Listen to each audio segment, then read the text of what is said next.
Meus irmãos, vamos abrir nossas Bíblias no livro de Tiago. A gente vai dar continuidade às pregações em Tiago no verso onde a gente parou há 6 meses atrás.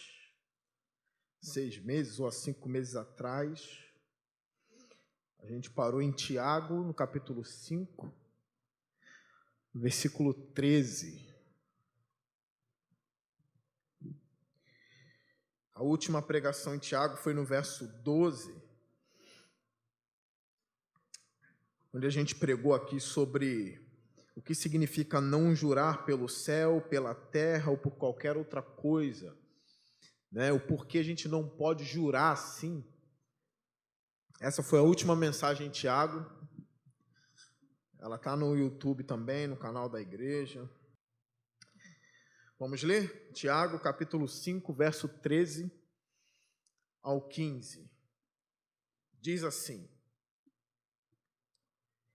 entre vocês há alguém que está sofrendo? Que ele ore. Há alguém que se sente feliz? Que ele cante louvores. Entre vocês há alguém que está doente?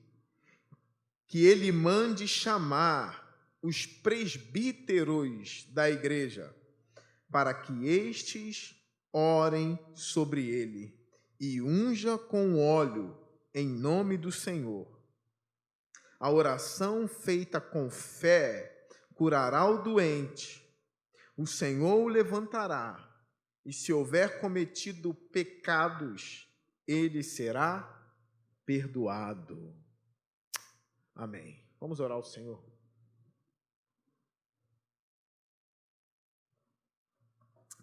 Senhor Deus, que as sementes sejam lançadas hoje num solo fértil, Senhor.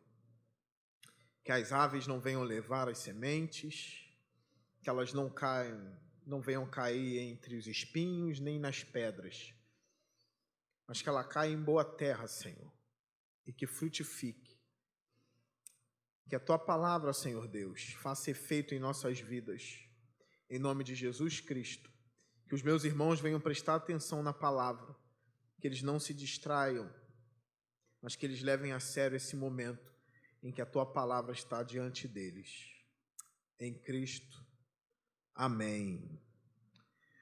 Tiago, ele lembra algo para a gente aqui, no versículo 13. Depois dele ter falado sobre julgamento já está às portas, né? Como a gente tem pregado em Pedro, ele falou isso lá no finalzinho do verso 9, quando ele diz algo terrível. O juiz já está às portas. Para você ver, meus irmãos, que isso é uma doutrina que todos os apóstolos, todos os evangelistas que escreveram, todos eles defendiam e pregavam. O juízo está às portas.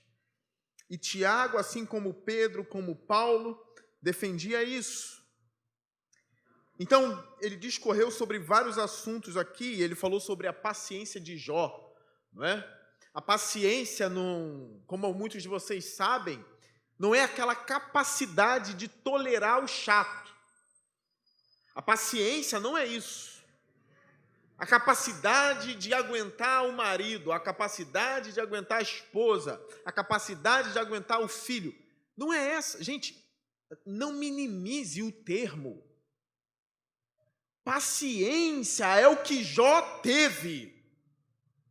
Anos sofrendo, padecendo, leproso, de rico, virou mendigo. Os amigos dele, era melhor ter inimigo do que aqueles caras que foram lá, ao invés de discernir a situação e consolar a alma de Jó, massacraram Jó. É por isso que tem aquele ditado popular, né? Aqui no Brasil dita amigo da onça, né? Mas na verdade por trás disso está amigo de Jó, que são os piores amigos que uma pessoa pode ter. Então não minimize a questão, estou com muita paciência com essa pessoa. Paciência é uma capacidade que Deus dá ao ser humano que faz ele suportar o insuportável, entende? Isso é ser paciente na tribulação. É coisa que você diz assim, como eu suportei aquilo. Não vem de você.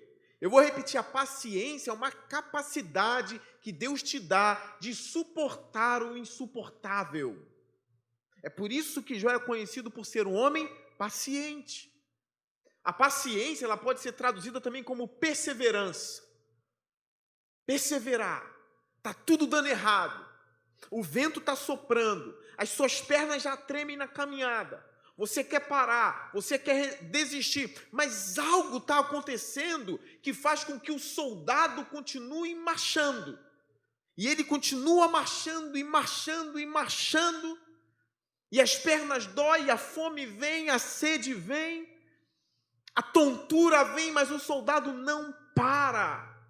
Eu vi um vídeo uma vez de um soldado, eu não sei se ele estava diante de um treinamento muito rigoroso, de uma corrida, ele estava com a mochila nas costas, com um fuzil na mão, bem pesado, e as pessoas chegavam ali, né, aquilo que eu vou chamar de linha de chegada, onde a aprovação acaba. E eu vi o vídeo, muitos aqui já viram, se eu não me engano, de um fuzileiro naval nos Estados Unidos, em que ele está perto de chegar no final do treino, mas a perna dele treme, ele cai no chão, ele se rasteja, ele levanta, ele tenta andar, ele cai de novo, mas ele levanta e os caras estão gritando, falta pouco, espera, até que ele consegue chegar e ele cai no chão e todo mundo começa a aplaudir ele. Vai ver que ele já estava andando a 30 quilômetros com aquele peso, mas ele conseguiu, o nome disso é paciência. A paciência, ela brota quando a perna dói. Quando o cansaço vem, aí entra o quê? A paciência, a perseverança. Então é por isso que Tiago disse aqui no verso 11, na parte C, né? Vocês ouviram falar sobre a perseverança de Jó e viram o fim que o Senhor lhe proporcionou. Que é uma outra coisa importante, né? A gente viu o rapaz falando aqui, eu não entendia, que disseram que a morte do meu pai era a vontade de Deus, que coisa que a gente não entende na hora. Jó não entendeu nada daquilo ali. Jó não sabia nada, ele não sabia nem que tinha um diabo envolvido ali, que foi pedir autorização a Deus e Deus deu a autorização. Ele não sabia. Mas o que Tiago lembra aqui foi, lembrem-se do fim de Jó. Não é necessariamente como você começa, é como você termina, entende? É a chegada, lembre-se do fim dele. Então aqui ele começa no verso 13, né? Discernindo a igreja, sabendo os problemas que estão acontecendo na igreja. Ele diz assim, entre vocês, é uma pergunta, é óbvio que é uma pergunta retórica, é uma pergunta que a gente já sabe a resposta. Entre vocês, há alguém que está sofrendo? É uma boa pergunta para se fazer, né? É óbvio que na igreja tem gente sofrendo. É óbvio que tem sofredores em nosso meio. Isso aqui desmorona aquele ensinamento do triunfalismo que muitas igrejas ensinaram. Isso aqui também faz desmoronar uma outra coisa, que é uma doutrina chamada confissão positiva. Vocês já viram pessoas falarem assim? Eu declaro que esse sofrimento vai embora da minha vida. Vocês já ouviram falar sobre isso? É uma confissão positiva. É uma doutrina que invadiu a igreja de que as palavras têm poder. Então, se as palavras têm poder, eu profetizo coisas boas para a minha própria vida. Entende? Já que a palavra tem poder. Mas, na prática, não vamos nem analisar biblicamente agora. Na prática, funciona? Eu declaro na minha vida que o ano de 2020 eu serei rico. Ouse e venha conversar comigo depois, se aconteceu alguma coisa. Se a palavra tem poder, a riqueza tem que chegar na sua vida. Eu estou dizendo isso para você, que as suas palavras positivas, né? Fale palavras positivas. Declare palavras positivas. Não quer dizer que coisas vão acontecer na sua vida de boa, não. Não adianta dizer eu declaro, eu determino. Aí às vezes eu vejo o pastor Silas Malafaia, que eu respeito em certo ponto, mas sempre depois de um vídeo dele, ele diz: eu declaro vitória para o Brasil, eu declaro prosperidade. É bom, ele deseja coisas boas para o Brasil, mas o Brasil não vai melhorar porque ele está determinando nada. Entende? Não adianta ficar determinando, declarando, se um avivamento não tomar a nação, as pessoas se arrependerem dos seus pecados, abandonarem a corrupção, a maldade. Não adianta ficar declarando. O que Tiago ensina aqui, é por isso que é importante a gente ter a palavra de Deus diante da gente, é o ensinamento de Tiago. Há alguém entre vocês que sofre? Qual é a ordem de Tiago para o sofredor? Qual é a ordem? Declare positivamente que o seu sofrimento vai acabar. Gente, quando a gente lê o livro de Jó, coitado, isso não estava nem na mão dele, coitado, gente. É quando as coisas saem das nossas mãos e como é que eu vou declarar? O que está acontecendo comigo? A coisa virou. O sofrimento me tomou. E eu sou crente. Eu sou fiel. Eu sou justo. Eu sigo a Cristo desde a minha mocidade. O que eu faço agora? Tiago diz que ele ore. É incrível quando eu vejo cristãos passando por sofrimentos terríveis e dizem assim: abandonei a vida de oração. É o momento que mais você precisa orar. Quando o sofrimento ele toma a sua vida, você é mergulhado no sofrimento, é aí que você precisa orar, orar e orar. Acreditem no que eu estou dizendo, é palavra de Tiago. Ore! Parece algo simples, né? Ele poderia ter dado várias estratégias aqui. Aquele que está sofrendo, não, vamos mapear, vamos ver onde tem os espíritos aqui, vamos ver o que tomou tua casa, o que tomou tua nação. Não. Gente, é um conselho simples. Ore. Eu vejo isso em Jesus Cristo. Quanto mais ele sofria, a Bíblia diz, mais intensamente ele orava. Quer mais? Salmista, na minha angústia, clamei o Senhor, e Ele ouviu o meu clamor. Deus envia, às vezes, a angústia para se tornar uma amiga do cristão. Porque, às vezes, na bonança, você não ora, você não busca Deus. E a angústia, ela vem como uma amiga te empurrando aos pés de Deus. Onde você clama, onde você ora. Você quer ver uma coisa difícil de lidar? Quando você vai atender um cristão que está passando um momento difícil de sequidão, de aridez, e ele diz assim: eu estou assim, estou árido, estou seco, não quero orar, não sinto vontade e estou bem. Eu já ouvi isso. Estou bem assim. Aí eu fico pensando, sabe o que estava faltando? Estava faltando um cálice da angústia. Não é que eu desejo isso, não. Eu quero que Deus possa usar de outra, né? Da graça de Deus para despertá-lo de repente, né? Aquecer o coração dele. Essa é a esperança. Mas às vezes para aquele indiferente que está na igreja, eu não ligo não, estou indiferente. Eu estou aqui, não queria estar aqui. Às vezes está faltando um pouco da angústia para empurrar ele aos pés de Deus, entende? Para ele poder dizer como o salmista, na minha angústia eu clamei o Senhor. Gente, Deus ouve a oração. Eu já falei para vocês aqui várias vezes de Manassés, um homem ímpio, mau, cruel. Quando o sofrimento tomou conta da vida de Manassés, ele lembrou do Deus dos pais dele. Não tem essa história quando os filhos lembram dos ensinamentos dos pais? Lembram do Deus dos pais? Enquanto tem tudo, está tudo indo bem, não liga para Deus não, mas vai crescer, vai passar por momentos difíceis. Quando Manassés foi pego pelo inimigo e ele viu que ali ele seria torturado, arruinado, a Bíblia diz assim: então Manassés clamou ao Senhor. E sabe qual é o mais bonito da história? A Bíblia fala: e o Senhor ouviu Manassés. Se você está sofrendo, qual é o conselho da Bíblia para você? Ore. Não abandone a oração. Ore. Ore enfraquecido, mas ore. Clama a Deus com as palavras simples, mas ore. É bom ler isso na Bíblia, é bom ver que Tiago ensina isso. Uma outra coisa que eu já falei para vocês uma vez vocês já repararam numa mentira satânica que vem até nós? Qual é a mentira?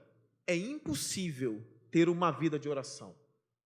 Eu estou falando aqui um público que eu conheço. Quantos aqui tem uma vida de oração, que ora todo dia? Não levanta a mão. Todo dia conseguiram conquistar uma vida de oração. Tornou a oração como um alimento, como um hábito. Se come todo dia, então ora todo dia. Se todo dia tem um alimento, tem oração também. Porque assim como o corpo depende do alimento, a alma depende da oração. Deus não come as minhas orações, Deus não depende das minhas orações para se alimentar ou para ficar mais forte. Na verdade, Ele é Deus, independente de eu orar ou não. Eu oro, é para o bem da minha alma, é a minha comunhão com Deus, é o meu relacionamento com Ele. E Ele estabeleceu que esse vínculo e até as dádivas que Ele dá para a gente vêm por meio da oração. Foi algo estabelecido. Então essa mentira satânica, é impossível ter uma vida de oração. Eu estou aqui diante de vocês para dizer, não é impossível. Isso vira um hábito. Você está sempre com Deus. A angústia te leva a isso também, o sofrimento, a tribulação. Eu tenho uma outra palavra de Paulo aqui, na verdade, uma palavra de Paulo, porque essa aqui é de Tiago. Romanos 5, olha o que diz. Romanos 5. São palavras que a gente olha assim e fala, mas isso é verdade mesmo? Isso é verdade? Capítulo 5 de Romanos. Vamos ler a partir do verso 2. Eu sei que está na metade aqui, não faz muito sentido ler a partir do verso 2, mas eu vou ler. Acompanhe comigo a leitura bíblica. Diz assim, por meio de quem obtivemos acesso pela fé a esta graça na qual agora estamos firmes e nos gloriamos na esperança da glória de Deus. Olha para mim. Paulo está dizendo para a igreja que eles precisam se gloriar onde? Na esperança da glória. A gente espera a glória de Deus. É a nossa esperança. A gente se gloria nisso, nessa esperança. Mas Paulo ele não parou aí. Existe uma outra coisa em que os cristãos precisam se gloriar. Então ele continua o texto dele. Ele continua aqui ensinando coisas que talvez outras pessoas não ensinariam. Olha o que ele diz no verso 3. Não só isso, mas também nos gloriamos nas tribulações. Nos gloriamos nas tribulações. Por quê? Porque sabemos que a tribulação produz perseverança. E a perseverança produz um caráter aprovado. Como você vai perseverar se não está vivendo um momento difícil? Ninguém persevera na bonança. Eu não preciso perseverar estando na praia bebendo água de coco. Agora, se vier um tsunami, eu tenho que correr e perseverar na corrida. Isso vai produzir o quê? Perseverança. Eu vou entender a dádiva das pernas e da corrida. Como isso faz bem? Correr. Eu vou valorizar isso. O instinto da sobrevivência. O sofrimento e a tribulação, ela produz isso. Ela te dá mais força. Você não vira imbatível, não é isso.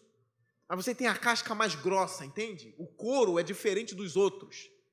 Às vezes a gente vê cristãos vindo a Cristo, ímpios vindo a Cristo, chegando novinho.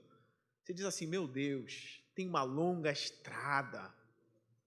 Aí ele começa empolgado, é só vitória. Jesus botou uma paz no meu coração incrível. Aí daqui a 15 anos ele descobre que a paz foi embora. E quem tirou? E por que tirou? E por que agora ele tem que caminhar assim? Nem sempre Paulo teve um espinho na carne, mas foi dado a ele no determinado momento. E o espinho serviu para livrá-lo da soberba e de ir para o inferno. Tem um propósito bondoso por trás disso tudo. Então Tiago diz, alguém está sofrendo, ele sabe que na igreja pessoas vão sofrer. Não é por falta de aviso. O fato de você servir a Jesus não significa que você está imune ao sofrimento. Você não está, porque nem ele esteve imune. Mas lembre-se de uma coisa, ore. Que essa palavra fique na sua cabeça a semana toda, o mês todo. Ore, ore. Quantos cristãos entram debaixo do chuveiro chorando? Eu sei disso. Às vezes é o único lugar que tem para chorar. E ali, enquanto a água cai, as lágrimas caem, surge aquela oração: Senhor Jesus, seja a minha força. Você está falando com alguém. E ele existe. Ele está vivo. Ele está ouvindo. E naquele chuveiro ele está com você ali. Seja a minha força, Senhor. As minhas pernas estão parando. Dá-me mais força, ó Deus. Dá-me mais força. Então ore ao Senhor onde você estiver. Eu costumo aconselhar pessoas que estão vivendo momentos de aridez difícil, que não conseguem orar, que não têm vontade de orar. Um dos aconselhamentos, um dos conselhos que eu dou a ela é o seguinte: tenta detectar algum momento do teu dia ou da tua vida que do nada vem uma inclinação. Gente, vem do nada.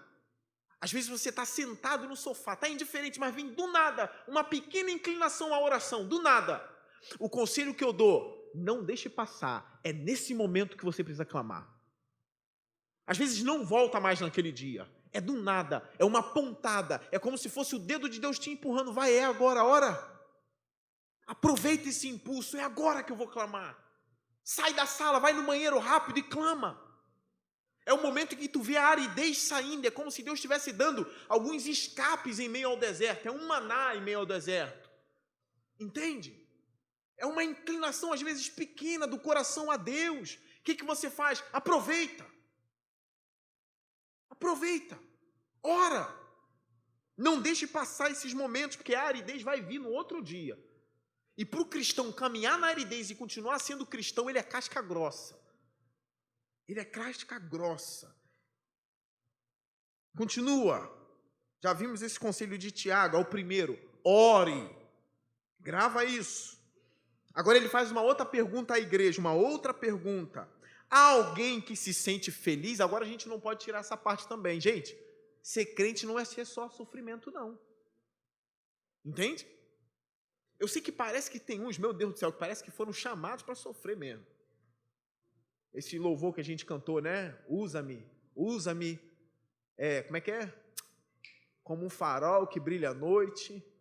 Isso aqui eu não tinha preparado, por isso que eu estou esquecendo, né? Como usa-me, né? Como uma ponte sobre as águas. Parece que você está pedindo para Deus te usar para outro passar sobre você. Você é uma ponte, né? Com uma luz, como um farol que brilha à noite. É como se você fosse o farol daquela pessoa. Me usa, Senhor, para ser a luz para aquela pessoa. E como tem muita gente no mundo que sofre, às vezes Deus fala, você vai ser a ponte, mas para tu ser a ponte, tu tem que saber o que é ser sofrimento, para tu ajudar quem sofre. Então vai. Mas não é só, a igreja não é só composta de gente triste, não, gente. A igreja é composta de gente feliz, alegre, porque foi salva em Cristo.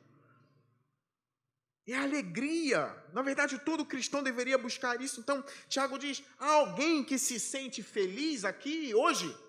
Tem. Qual é o conselho de Tiago? Está feliz? Que ele cante louvores. Cante louvores. Às vezes eu estou lá em casa e eu escuto lá embaixo uma voz fraca cantando um hino do inário da igreja da minha avó, que na igreja dela é a harpa cristã, né? Nessa quarentena eu pude incentivar alguns irmãos a cantarem um cantor cristão. Cante em casa. Tem letras maravilhosas ali. E eu ouço aquela voz fraca cantando. Falo, que bom, graças a Deus, né? Está cantando. Está feliz, com todo problema está feliz. Todo dia canta louvores a Deus. Com todo problema é alegre em Deus. Isso faz parte da nossa vida. Um pastor uma vez deu um conselho para um primo meu que ele nunca mais esqueceu e ele me contou. Ele falou assim, ele conversando com esse pastor, ele disse assim, eu estou com uma dificuldade de orar, de dobrar o meu joelho para orar, eu não estou passando por coisas terríveis na minha vida não, é só uma dificuldade, né, de orar. E o pastor disse para ele assim, faz o que eu faço. Quando eu não estou com vontade de orar, eu canto louvores. E às vezes o meu coração é aquecido pelos louvores, às vezes as lágrimas caem de alegria, então eu dobro o meu joelho e oro. É como se fosse uma preparação para uma oração. É como se você estivesse preparando o seu coração para orar ao Senhor. Então cante louvores, ele gravou isso, ele faz isso até hoje. Ele vai lá, às vezes ele fala comigo, ó, cantei meus hinos hoje, cantei 4, 5 hinos. Depois que eu cantei os hinos, dobrei meu joelho e orei ao Senhor. Olha como o louvor faz parte da igreja no Antigo Testamento. Eu posso usar esse termo, a igreja no Antigo Testamento. A gente sabe que o saltério e os salmos são louvores e poemas. Mas olha o Salmo 147 comigo. E daí para frente, meus irmãos, são louvores, são canções. São canções. A gente vê isso aqui, são pessoas alegres, compondo. Olha o que o salmista do Salmo 147 relata sobre os louvores. Relata sobre os louvores. 147 Salmo. Olha o que diz. Está aparecendo? Não, está não. Está aparecendo aqui. Olha o que o salmista fala sobre os cânticos. Aleluia! Como é bom cantar louvores ao nosso Deus. Como é agradável e próprio louvá-lo. Cantar é bom. Cantar louvores ao nosso Deus é bom. Isso é uma declaração dele. Provavelmente, enquanto ele escrevia isso aqui, ele estava cantando, sabia? E enquanto ele cantava, parecia que a alma dele estava sendo afagada por Deus, ao ponto dele ser inspirado ali, ele, pronto, é isso aqui. Cantar louvores a Deus é bom, é muito bom. Olha o 148, aleluia, louve o Senhor, desde os céus, louvem-no nas alturas, louvem-no todos os seus anjos, louvem-no todos os seus exércitos celestiais, louvem-no sol e lua, louvem-no todas as estrelas cintilantes, louvem-no mais altos céus e as águas acima do firmamento, louve todos eles o nome do Senhor, pois ordenou e eles foram criados. Um dos motivos para se louvar ao Senhor é que você saiu dele. Ele criou você. É uma forma de agradecer, de elogiá-lo, de contemplá-lo na beleza da santidade dele, louvando a ele. Então isso aqui, gente, é Bíblia, é conselho de Tiago.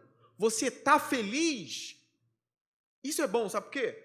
Às vezes, no momento de felicidade, o que a gente faz? Primeira coisa que a gente faz, está muito feliz, piquenique, nem sei se isso existe mais, piquenique, praia, pega o carro, estamos felizes, né? Estamos felizes, churrasco, que é bom demais. Só que Tiago, ele lembra a igreja de uma coisa.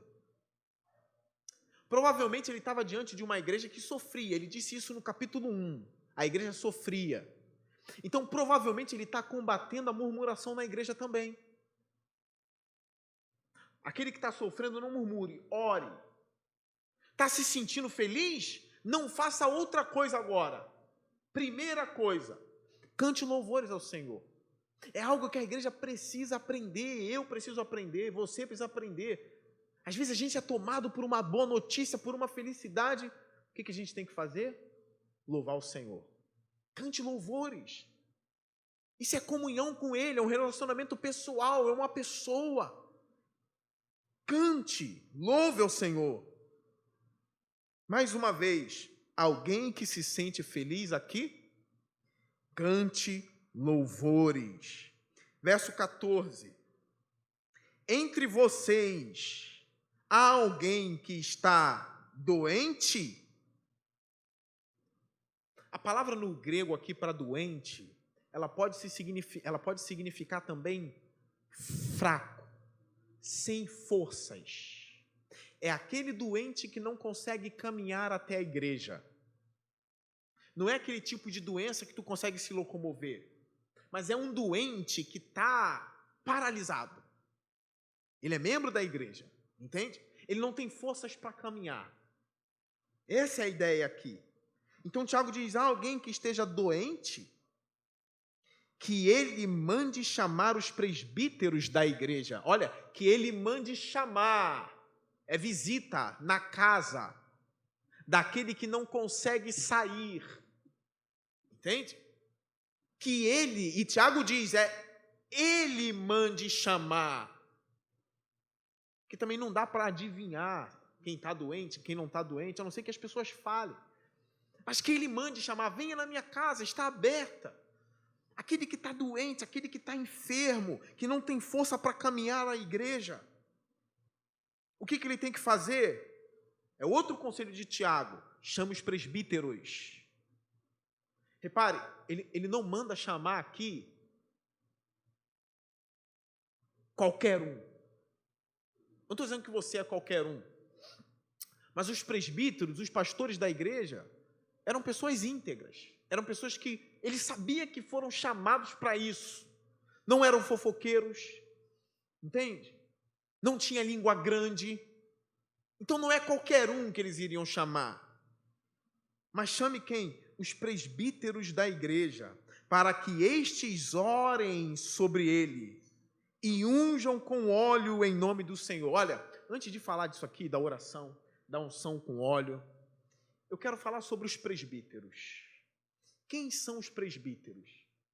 É muito importante uma igreja, para ser saudável, ter mais de um presbítero. Aqui essa igreja ela era bem-aventurada porque ela tinha no plural presbíteros. E quem é o presbítero? Eu estava até conversando hoje mais cedo com o irmão Rob. A gente relembrou esses tópicos, né? Que nas igrejas episcopais, assembleianas, pentecostais, há uma hierarquia, não é? O cara começa como auxiliar de trabalho. A gente até brinca, né? Limpando o vômito de criança. Começa a auxiliar. Aí ele vai e vira o quê? Obreiro. Aí depois ele vai e vira diácono. Aí depois ele vai, né? Alguns por méritos, mas outros porque bajulam. Vai a presbítero. Aí começa a sentar no púlpito, não é isso? Aí tem um monte de presbítero, um monte. É tomado. Aí depois de presbítero, ele vai a evangelista. Depois de evangelista, ele vai a pastor. E agora, em algumas Assembleias de Deus, depois de pastor, ele vai a bispo. É um processo que leva 60 anos. Entende? Mas é uma hierarquia, eles entendem como uma hierarquia. Agora, com toda a humildade do meu coração, com toda a humildade, eles são salvos, tá? Vão estar na glória, mas isso não é bíblico. Isso não é bíblico. Eu fui ver um pastor batista há pouco tempo atrás, não sei se foi em janeiro ou dezembro, é o Mark Dever, que escreveu um livro, 9 Marcas de uma Igreja Saudável. Eu estava ouvindo ele ali falar, ele falou para ministros de várias denominações, de vários. Tinha lá o episcopal, o chefe da episcopal, não vou falar o nome dele, estava na minha frente lá, a gente conversou um pouco, é o chefe, né? Tava lá, tinha presbiterianos, um monte de batistas, gente, tudo quanto é denominação. Ele disse o seguinte também com toda a humildade, né? Uma igreja bíblica, nesse ponto da eclesiologia, é a igreja batista. Acertamos nisso a gente acertou. Entende? Nisso a gente acertou, na eclesiologia. Não tem para onde escapar. É isso. E na hora de fazer perguntas, os caras nem levantaram para fazer nada. E Mark Dever é um homem muito capacitado, viveu a vida estudando sobre igreja, eclesiologia. A vida dele é essa, discernindo tudo isso. Quem são os presbíteros da igreja? Eu queria ler com vocês Atos 20, aqui a gente vai ter uma ideia. E é importante ter no plural. No plural. Olha aqui, o verso 13 do capítulo 20. Atos 20, 13. Diz assim, olha o tema, Paulo despede-se dos presbíteros. Olha, diz assim, quanto a nós, fomos até ao navio e embarcamos para Assos, onde iríamos receber Paulo a bordo. Assim ele tinha determinado, tendo preferido ir a pé. Quando o encontrou em Assos, nós o recebemos a bordo e prosseguimos até Mitilene. No dia seguinte, navegamos dali e chegamos de fronte de Quio. No outro dia, atravessamos para Samos e um dia depois chegamos a Mileto. Paulo tinha decidido não aportar em Éfeso, para não se demorar na província da Ásia, pois estava com pressa de chegar a Jerusalém. Se possível, antes do dia de Pentecostes. Então, olha para mim. Paulo estava indo para Jerusalém. Ele estava decidido. Ele estava deixando Éfeso, os seus irmãos, provavelmente ele ficou ali 3 anos com eles, ensinando, e estava indo para Jerusalém, contra o gosto dos irmãos.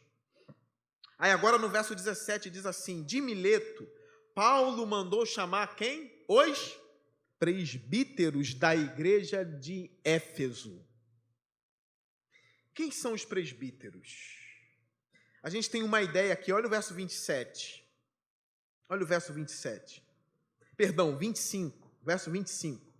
Agora sei que nenhum de vocês, entre os quais passei pregando o reino, verá novamente a minha face. Portanto, eu lhes declaro hoje que estou inocente do sangue de todos, pois não deixei de proclamar-lhes toda a vontade de Deus. Cuidem de vocês, é uma mensagem para os presbíteros. Cuidem de vocês mesmos e de todo o rebanho. Eles precisavam cuidar da própria alma primeiro. Cuidem de vocês e do rebanho, sobre o qual, olha agora, o Espírito Santo os colocou como bispo. Entenderam? Os presbíteros são ao mesmo tempo o quê? Bispo. Aí algumas igrejas põem na hierarquia, o bispo é o cara, o presbítero está muito abaixo. Para Paulo não. O presbítero, que significa ancião, ele é o bispo. Eles são bispos. Que é o supervisor, aquele que vê além. Presbítero significa ancião. Ele não é neófito, ele conhece a palavra, ele é instruído. Por isso que a gente vê Timóteo novo já como ancião. Porque desde pequeno ele conhecia as sagradas letras. Então, mesmo com 25, 28 anos, Timóteo era um presbítero da igreja, um ancião. Porque ele manejava bem a palavra, ele era experimentado, é isso que é ancião. Então, repara, presbíteros foram colocados pelo Espírito Santo na igreja. Como o quê? Bispos, supervisores. Para o quê? Para pastorearem. Gente, está vendo como não tem hierarquia? O presbítero é bispo e é pastor. Então, quando Tiago, ele está dizendo, chame os presbíteros, ele está mandando chamar quem? Os pastores da igreja, não é um só. Plural, chame os pastores, chame os bispos, chame os presbíteros da igreja. Então é por isso, uma igreja, para ser saudável, é bom ter mais de um. Não um só, entende? É bom ter mais de um. É uma luta para a igreja enfrentar, para planejar. Vamos ajudar, vamos combater. A gente vai ter uma igreja saudável, com mais um presbítero, ou mais 2, quem sabe, se Deus permitir. E o reino avançando, cada um com um dom, cada um com uma força diferente. Então os presbíteros são os pastores da igreja, irmãos. São os bispos, é por isso que aqui não tem essa hierarquia, entende? É por isso que o diaconato é um outro ministério. Não quer dizer que se ele for um bom diácono, logo ele vai virar presbítero. Não, é outra ala. É outro serviço, é outra coisa. Entende? E o presbítero, se ele for um bom presbítero, ele vai virar pastor um dia? Não, ele já é pastor. Eu sei que algumas igrejas vão dividir, não, tem presbítero tal e presbítero tal. Não, na Bíblia não, é os presbíteros. É os presbíteros, os pastores da igreja, os anciãos, que são bispos e que pastoreiam. É óbvio que na epístola de Timóteo, Paulo vai falar que os presbíteros que ensinam bem, que são dados aos estudos, merecem mais honra. Ele vai falar sobre isso. São uns que têm dons mais aprimorados do que outros. Mas, enfim, são pastores. Então, ele está dizendo, se alguém está doente, não consegue ir até a igreja, mande chamar os presbíteros. E o que o presbítero vai fazer lá na casa da pessoa? É triste hoje a gente ver, é uma coisa que é difícil de lidar. Difícil. Os pastores vão na casa da pessoa. Já viram o filme do Caça-Fantasma? Eles vão com o aparelho tentando detectar. Aí alguns ficam assim, tá no armário. Tanto lugar, logo no armário. Aí o que eles fazem? Unge o armário. Unge o armário. Eu lembro uma vez que meu primo comprou um carro, falou assim, alguns membros da família, não, unge um carro, algo assim, eu também não quero falar coisa que não aconteceu. Eu acho, conhecendo alguns, pelo tempo que já tem, que vieram com essa ideia de ungir. Aí meu primo conversou comigo, ungiu o carro. Estou falando que não tem filmagem aqui. Como está filmando, eu não falo mais de ninguém, está todo mundo vendo? Aqui é só o áudio o nego não tem paciência de ouvir, não. Agora, quando está aí, isso me prende, esse negócio de câmera me prende, tanta coisa que eu queria falar, eu não falo porque eu sei que estão ouvindo. Ah, tu falou de mim lá. Não tem problema. Hoje eu citei o nome do Claudinho. Se ele ver a mensagem, ele vai ouvir lá o nome dele. Mas foi coisa boa, foi coisa ruim, não. Aí eu falei pro meu primo, olha só, a gente vai lá no teu carro, a gente vai orar agradecendo a Deus pelo carro. Ele, não, tá bom. Só eu e tu. sem sal, sem óleo, vamos orar. A gente entrou no carro e a gente orou a Deus. Obrigado, Senhor, por essa bênção, né, que o Senhor deu a ele. Porque a ação de graça é bíblica. Então a gente vai tentar sendo bíblico. Porque senão a gente está ungindo o cachorro, o gato. Aí o papagaio está morrendo, vai chamar o pastor para orar. Olha, as loucuras vão, né? Como uma vez um amigo meu na mesa chorando em prantos. Eu vou inventar um nome aqui porque eu não lembro do nome, né? Estou em pranto, cara, porque o Josué faleceu, meu Deus, o Josué é muito apegado a ele. Quem é o Josué? Meu cachorro está comigo há 10 anos. Falei, meu Deus. Ele tinha pedido até oração antes de morrer, né? Depois que eu vou descobrir que esse é um cachorro dele. Eu não vou orar para o cachorro, irmão, sinto muito. Eu gosto dos bichinhos, eu não vou orar, eu não vou ungir, entende? Se Deus quiser, ele vai viver, se não quiser, ele vai morrer, né? Eu não vou orar para o cachorro. Talvez, de repente, tenha misericórdia do bichinho, né? No máximo. Ou da criança, né, que gosta do... Por ela, Senhor, por ela, dê mais anos de vida, dê mais 15 anos de vida ao cachorro. Então aqui, qual é a função dos presbíteros quando chegar na casa do doente? Tem uma função. Não é fazer o que a gente quer, não. Entende? É de maneira bíblica, porque eu vou falar uma coisa para vocês que talvez eu nunca falei aqui no culto de domingo, talvez eu tenha falado quarta. Eu não sou contra a unção com óleo, não. Eu já ungi uns aí com óleo. Para quem não sabe, tá? Tem alguns aí, não, isso aí discorda nada, eu já ungi. Está na Bíblia. Porque alguns teólogos defendem assim, o óleo aqui não é um óleo da unção, o óleo é um medicamento. Eles dizem assim, os presbíteros levaram o medicamento e passaram no enfermo. Mas eu leio o texto, continuando lendo, diz assim, entre vocês alguém que está doente, que mande chamar os presbíteros da igreja, para que estes orem sobre ele e unja com óleo, em nome do Senhor. Olha o verso 15. A oração feita com fé curará o doente. Então o óleo não é remédio. Entende? Porque quem curou foi a oração. Eu estou junto daqueles teólogos que defendem que o óleo aqui, ele vem trazendo uma representação, uma continuidade desde o Antigo Testamento. Por que Davi foi ungido com óleo? Aquilo ali simbolizava algo. Aquilo ali não era coroa ainda, mas aquilo apontava para um derramado do Espírito na vida dele que estava levantando ele para ser rei. Era um simbolismo. Jesus também, no livro de Marcos, mandou os discípulos ungir, eles ungiram as pessoas com óleo e curaram os enfermos. Então Tiago, ele dá seguimento provavelmente pelas coisas que ele viu acontecendo. Então ele viu que os discípulos faziam isso, que Jesus estava, por mais que Jesus não tivesse ungido ninguém, ele estabeleceu isso como uma prática saudável, como um simbolismo apenas, como se o óleo ali simbolizasse a presença do Espírito junto dos presbíteros. Entende? É um simbolismo. Então não é errado, gente, não é errado. Agora, por que na igreja a gente não faz aqui a sessão do óleo, como muitas igrejas fazem, né? Passa por aqui, Senhor, passa por aqui, ó. Aí a igreja vem, né? E vai ungindo um por um. Por que a igreja não faz isso? Porque a gente não encontra isso na Bíblia.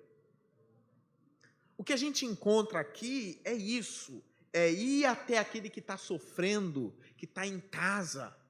E a gente vai lá e leva o óleo, unge ele simbolizando o Espírito Santo ali. A igreja trabalha com símbolos, desde o Antigo Testamento. Até hoje a cruz é o maior símbolo cristão. Para muitos, não, para que isso? Mas é um símbolo da vitória. Tem louvores que falam sobre a mensagem da cruz. Entende? O peixe é um símbolo. A igreja trabalha com isso, com simbologias. Então esse óleo, ele simboliza isso, a presença do Espírito junto dos presbíteros ali.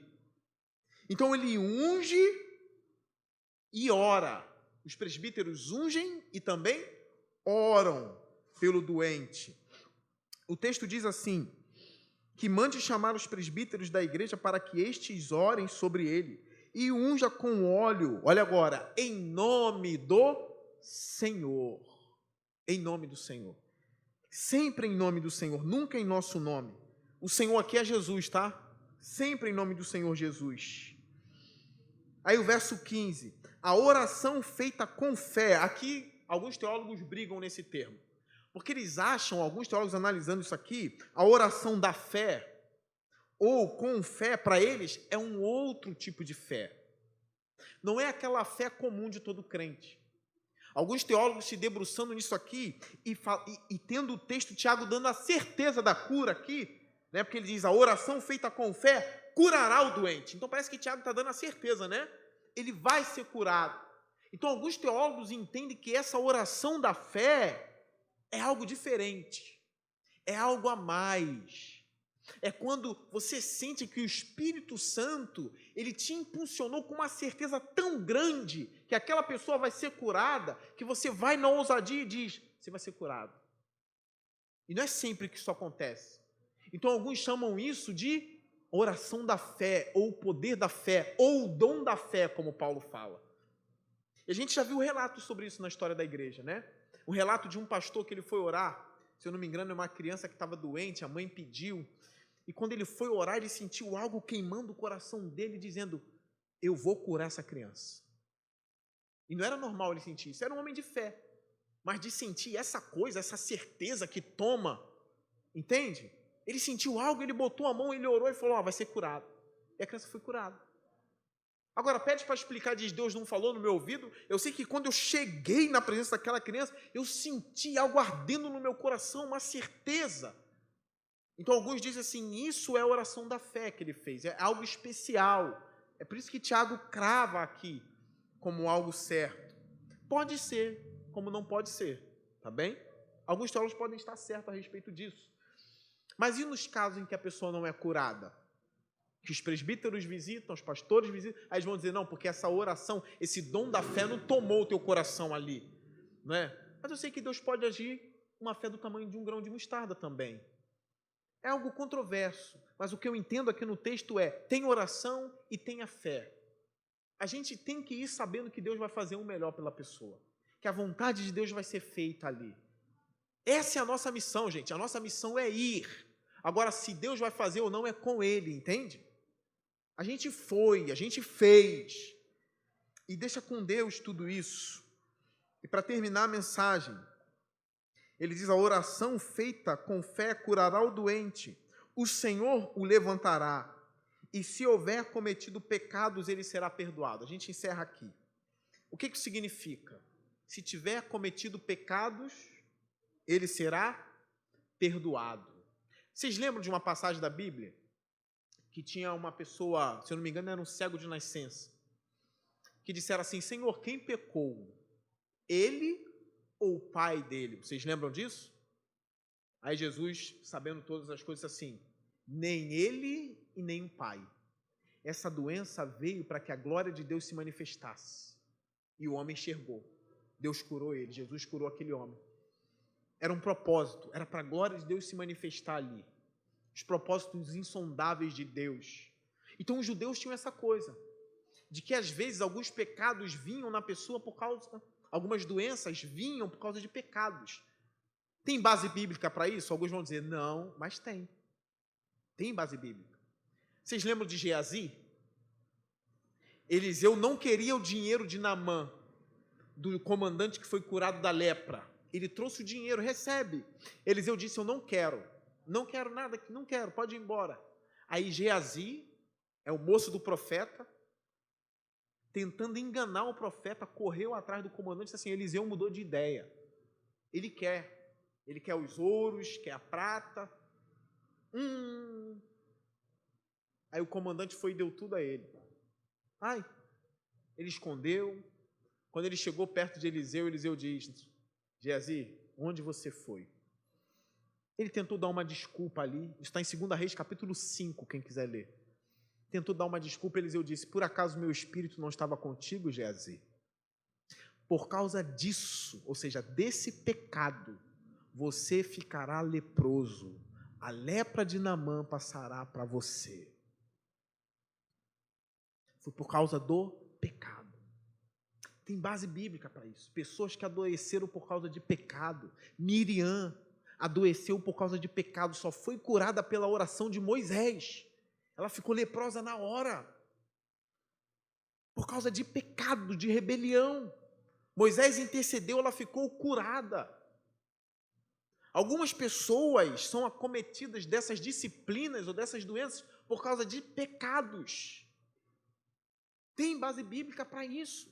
Alguns até morreram, como Ananias e Zafira. Entende? Um teólogo já enumerou vários pecados que vieram, várias doenças que vieram por causa de pecado. Tem caso de até hemorroida no Antigo Testamento. Entende? Por causa de pecados. Então parece que Tiago está olhando para essa pessoa e se ela cometeu pecados, será perdoada. Entendeu?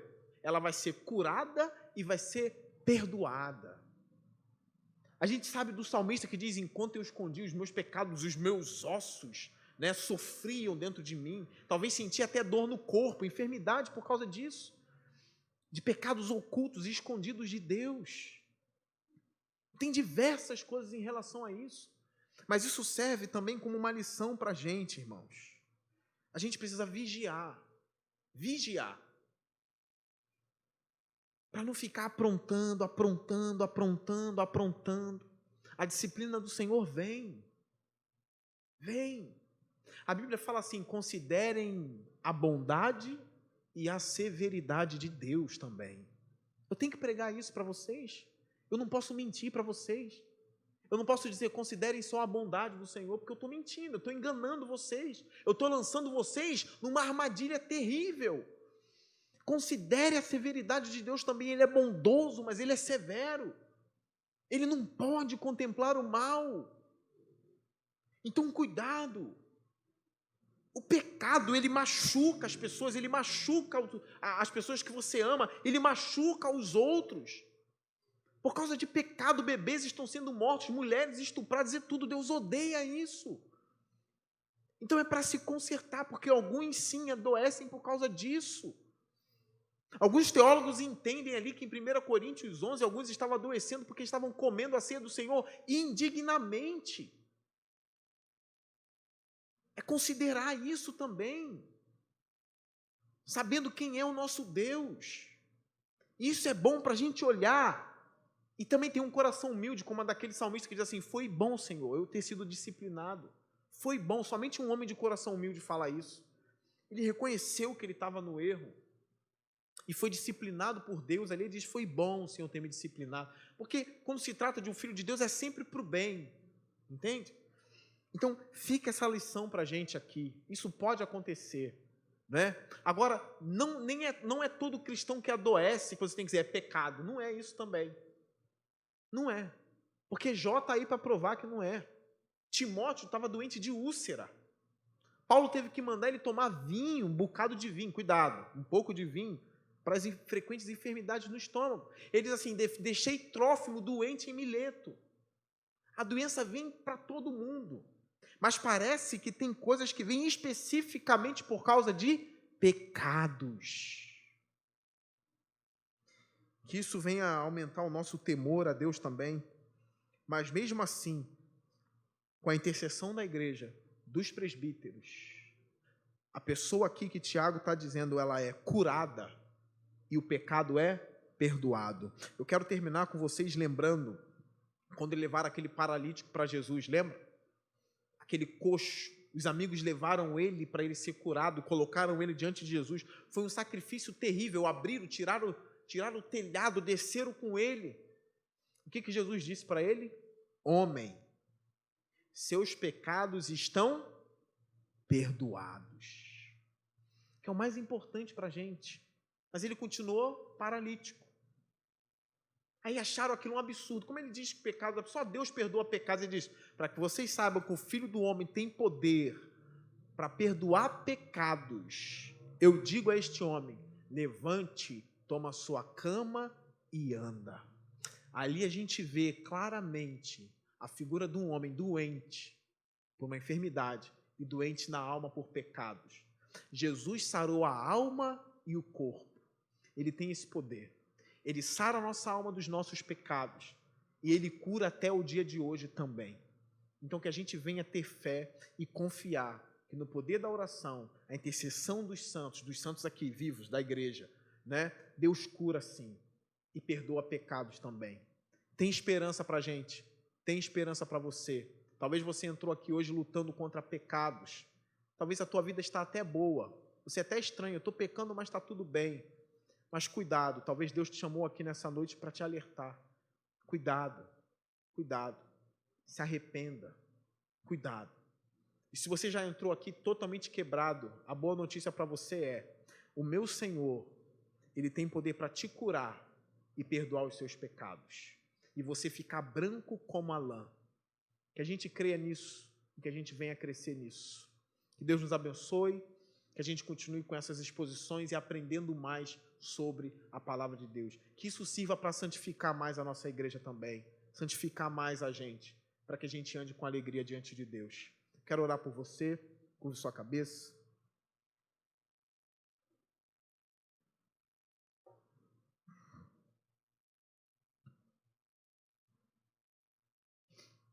Senhor Deus,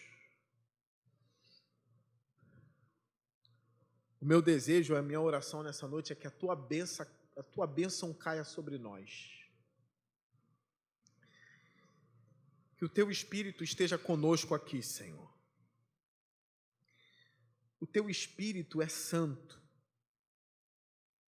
Eu peço a ti, Senhor, nos dê um coração disposto a te obedecer. Nos ajude, ó Deus, a orar quando o sofrimento vem. Não nos deixe ficar sem orar, Senhor. O dia que a alegria vier, Senhor Deus, que a gente cante louvores a ti, Senhor. E que teu Espírito esteja conosco ali, inundando os nossos corações. Senhor, se a gente adoecer, Senhor Deus, que haja pessoas capacitadas para orar pela gente. E que a gente receba a tua cura e o perdão dos nossos pecados, Senhor. Coloque em nós, Senhor Deus, um espírito, Senhor, que deseja te agradar. Nos dê forças, Pai, porque a gente reconhece que é pecador.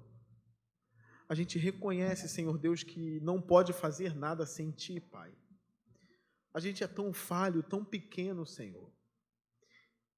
E eu confesso diante da igreja que sem a obra do Teu Espírito Santo a gente não prevalece, Senhor. Traga corações arrependidos, Senhor. Traga arrependimento aos corações, Pai. Que a gente venha abandonar, Senhor, os pecados que a gente precisa abandonar e alguns que a gente cultiva há muito tempo, Senhor. Senhor Deus, toca nos jovens, ó Deus, toca nos adolescentes, toca nos adultos, Senhor. Que eles possam compreender, Senhor Deus, a Tua bondade, Senhor, e também a Tua severidade. Porque se o Senhor não for severo, Senhor Deus, o Senhor é injusto. A severidade faz parte de um Deus justo diante de uma injustiça. E a bondade faz parte de um Deus também justo, mas diante da misericórdia que triunfa. Senhor Deus, entenda, faça a gente entender, Senhor, o quão prazeroso é estar contigo, Pai. Renove, Senhor Deus, a vontade, Senhor, de fazer a Tua obra em nós, de pregar a Tua palavra, de servir, de ajudar um ao outro, Senhor Deus. E que a partir de hoje, Senhor, aquele que não tem vida de oração venha a ter também, Pai. Que eles se levantem no poder do Teu Espírito, Pai. Levante pessoas em nosso meio cheias do Teu Espírito, Senhor. Não cheias de amargura, não cheias de orgulho, mas cheias do Teu Espírito. Aqueles que têm tido lutas severas, Senhor Deus, eu peço calmaria, Pai, por meio da oração, Senhor. Eu peço, Senhor, que a alegria da salvação tome essa igreja. Cuida da igreja, cuida de nós, Senhor. Eu quero colocar todos os membros diante de Ti nesse momento, Pai. Todos eles, Senhor. E aqueles também que são congregados a Ti, Senhor, aqui, que não se batizaram ainda. Coloque o desejo neles de Te servir, Senhor. De glorificar o Teu nome. De serem batizados, ó Deus, e servirem a Ti na congregação, Senhor. Cuide de todos, Pai. Cuide das famílias da igreja, dos filhos. Essa é a minha oração, Senhor. Eu oro por todos eles. Eu oro a Ti, Senhor. Olhe com os olhos especiais para essa igreja. Olhe com olhos especiais para a gente, Pai. O inimigo ataca, Senhor, mas nós temos o Teu Espírito. Então renove forças nesse momento. Que pecados sejam perdoados, Senhor. E que pessoas sejam saradas e curadas, Senhor Deus, pelo poder da oração.